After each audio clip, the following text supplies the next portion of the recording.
रहमान रहीम नाजरीन अस्सलाम वालेकुम। आप देख रहे हैं मेरा यूट्यूब चैनल मेरा मदब। आज मैं आपको दिखाता हूँ एक वीराने में बहुत ज़बरदस्त किस्म की तमाशा बूटी जो इस टाइम बहुत ज़बरदस्त हैरत अंगेज़ तिबी शाहकार है और कैंसर का इलाज है। ब्लड को प्योरीफाई करती है, टॉक्सी ब्लड को बिल्कुल जो है टॉक्सन से साफ़ कर देती है। बहुत ही तिबी शाहकार की हामिल ये बूटी। आइए इसको देख।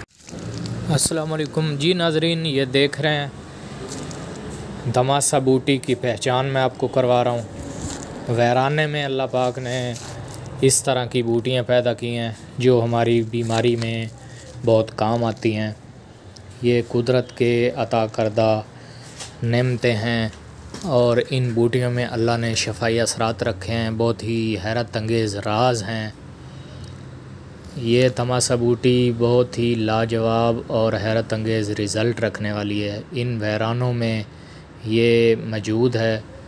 अगर आप के इर्द गिर्द कहीं वीराने जगह पड़ी है तो उसमें आप इसकी पहचान करके इसको तलाश कर सकते हैं। तो ये आप इसको इस्तेमाल कर